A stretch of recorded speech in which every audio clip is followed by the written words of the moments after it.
Hallo, heute zeige ich Ihnen, wie man die Quasatron Nähmaschine benutzt. Also Bedienungsanleitung, aber von mir gezeigt.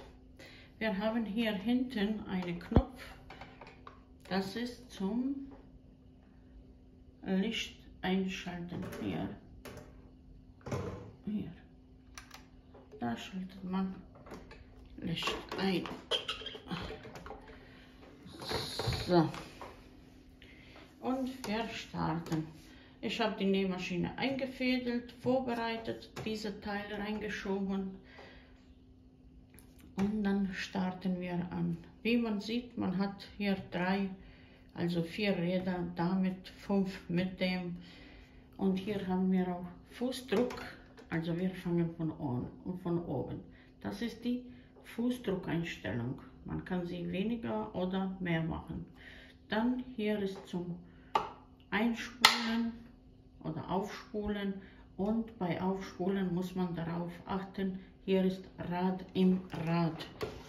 Und bei sowas muss man immer festhalten, hier zu sich drehen. Oh, ich habe festgemacht. Hier sieht man, dann ist zum Spülen vorbereitet. Aufspulen, wenn fertig ist, dann hier drehen, und jetzt ist zu. Das ist die erste Sache. Aber ich habe extra Video aufgenommen, wie man die einfädelt und aufspult und wie man Knopfloch macht. Jetzt zeige ich so insgesamt. Dann haben wir hier, wie man sieht, steht Stichbreite, hier ist Programm zum Auswahl. Und hier ist Rückwärtstaste innen drin, aber hier kann man auch Rad drehen, das ist die Stichlänge. Und dann hier haben wir mehrere Programme. Obere ist mit ganz normale eine Nadel und hier untere sind mit Doppelnadeln. Man kriegt auch Doppelnadeln im Set, wenn man gekauft hat, also es ist eine mit kleinerer, ich muss jetzt gucken hier. So, das sieht so aus, das ist die Zwillingsnadel oder Doppelnadel, und sie hat ganz wenig, also vielleicht 2 mm Breite.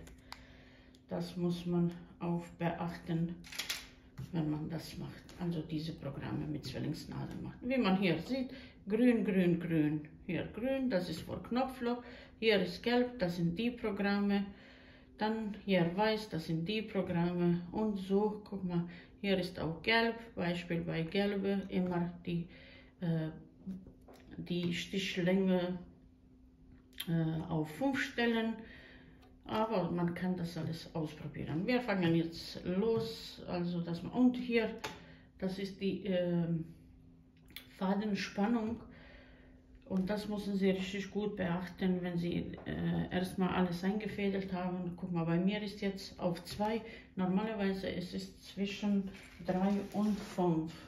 Also, aber das können Sie alles selber ausprobieren. Und wir fangen jetzt mit ganz normalen Nadeln und Programm 1. Also 1, wie man sieht hier, ist gerade und zickzack.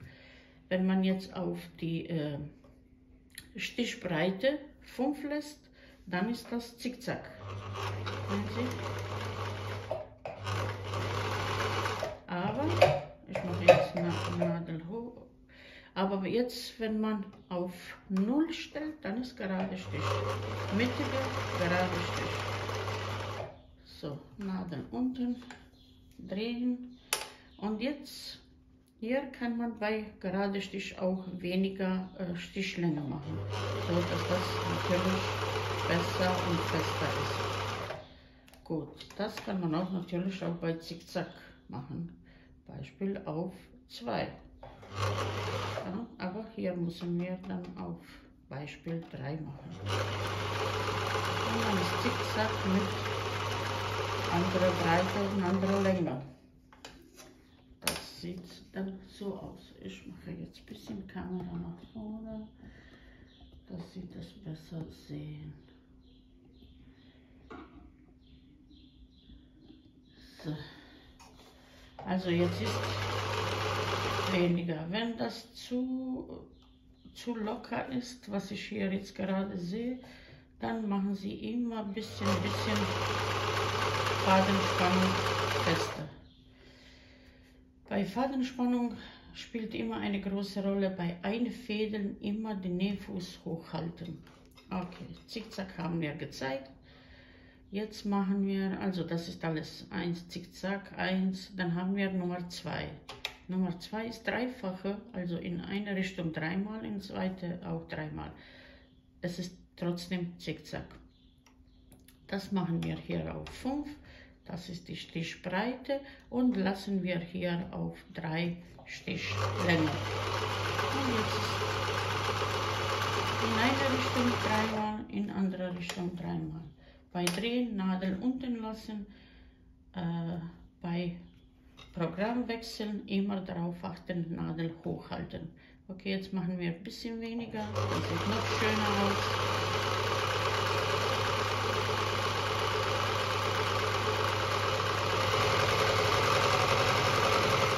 So, bei Drehen, wie gesagt, Nadel unten, drehen und das sieht so aus. Schiebe noch ein bisschen so. Okay. Dann seht ihr, glaube ich, alles. Gut, dann machen wir Nadel hoch, Programm wechseln. Wir haben weiterhin hier jetzt, das ist dieses Programm Nummer 3. Wir lassen Breite 5 und hier kann man auf 3. Das ist Blendstich. Das ist gut für Röcke, Hose, für Saum. Und wenn man noch dazu einen Blendstichfuß hat, kann man das sehr gut benutzen. Ich habe hier ein paar Zubehör, das zeige ich am Ende, für was ist was.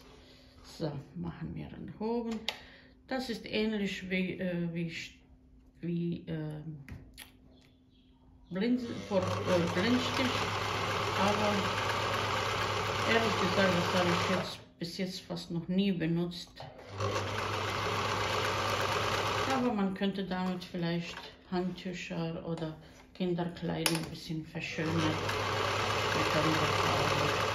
So, und jetzt haben wir diese, das ist Nummer 5 und Stichbreite lassen wir auf 5, aber hier machen wir ganz wenig.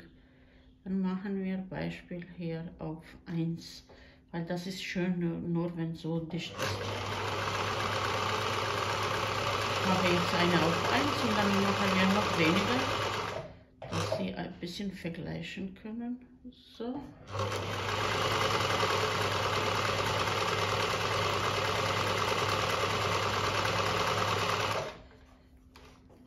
So.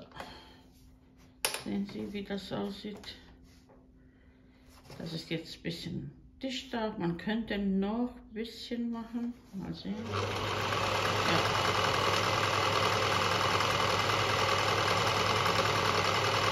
Man sieht, die Nähmaschine arbeitet richtig gut.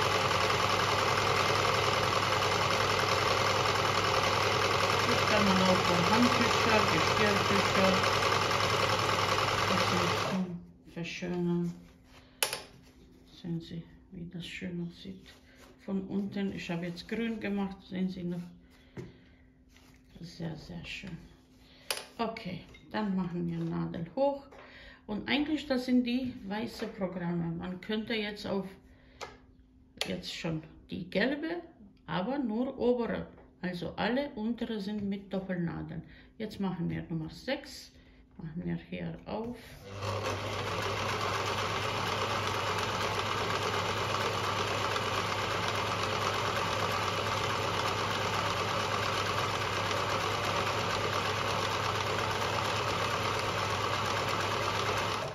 Dann machen wir auf 5, wie das aussieht.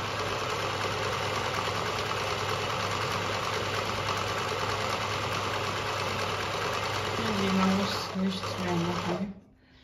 Nadel unten. Sehen Sie?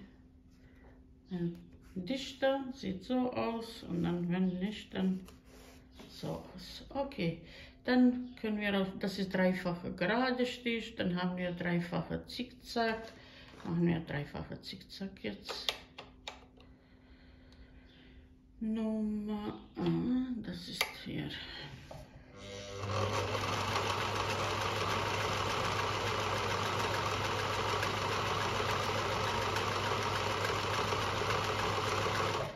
Dann machen wir hier noch ein bisschen. Okay, Nadel unten. Das sieht so aus, sehen Sie, es sind zwei verschiedene dann Programme. Hier sind zwei verschiedene.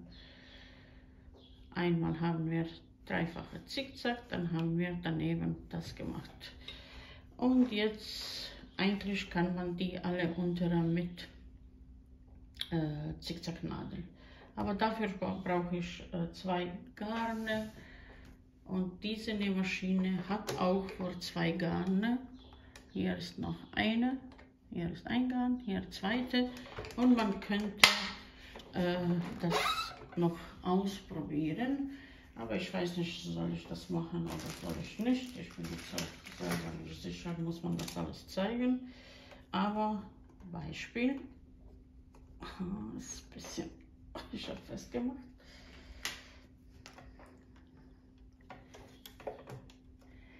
Okay, hier drehen.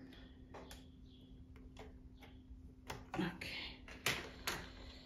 So, das nehmen wir raus.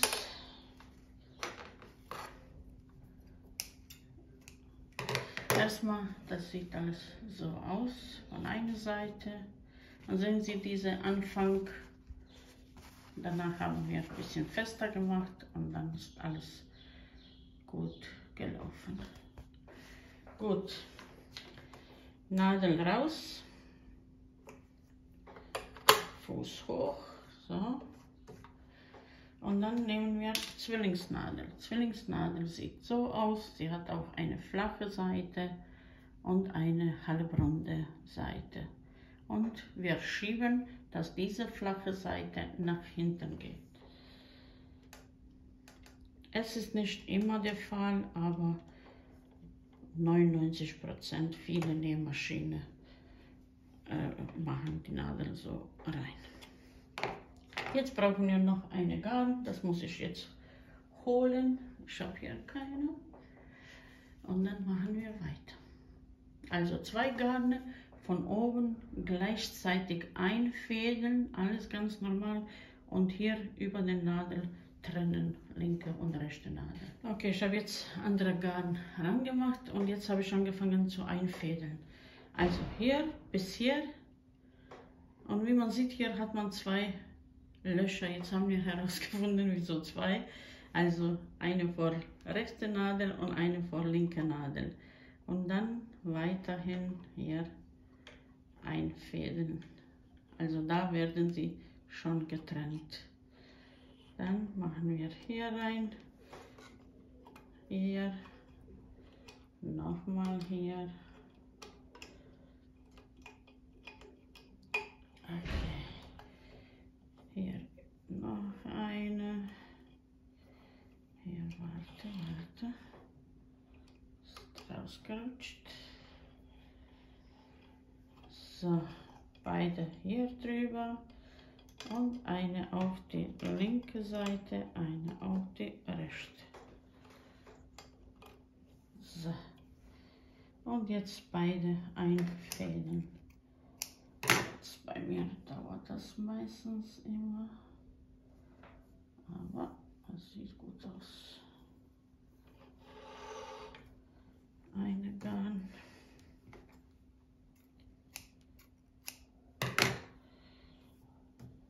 Hier zweite.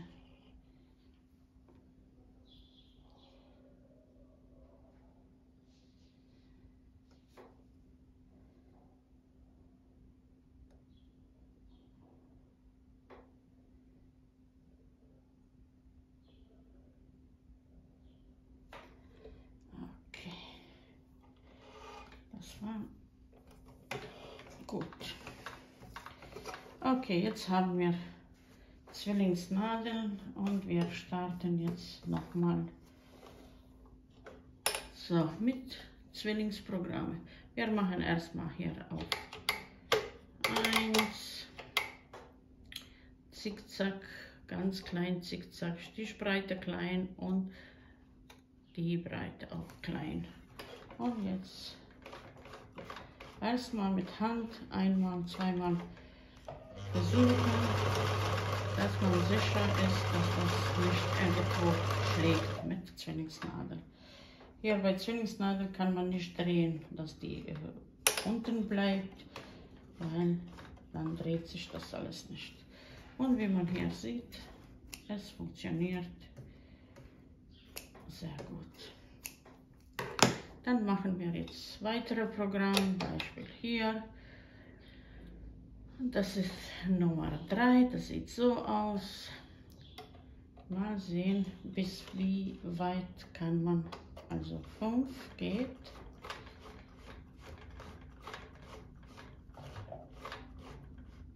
Ja. Also ich würde bis 4 machen, Beispiel. Genau. Immer einmal, zweimal mit Hand drehen, lieber als etwas kaputt zu machen. Also bis 3, sagen wir, Breite geht. Und unten spielt keine Rolle, weil das ist die Stichlänge. Okay, das haben wir auch.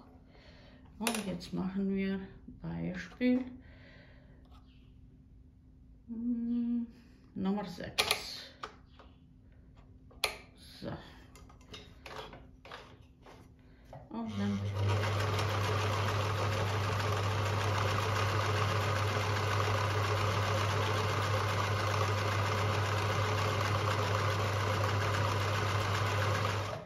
gut, das funktioniert auch. Ich zeige Ihnen das alles, wie das aussieht, am Ende des Videos. Gut, dann machen wir Beispiel noch hier. Die Einstellung lassen wir gleich. Also 5 und 3 und das kann man als alle weitere Programme mit Zwillingsnadel machen. Es funktioniert alles. Man könnte Beispiel auch 9 oder machen wir hier 7. Dreifache Zickzack, dreifache gerade Stich, dann machen wir hier noch letzte.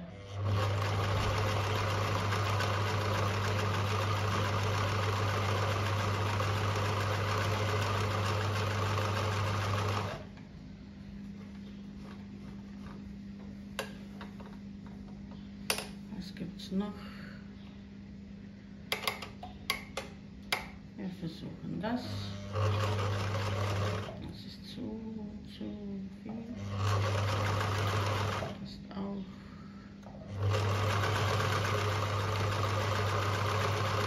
Ich drehe das erstmal, dass man besser sieht.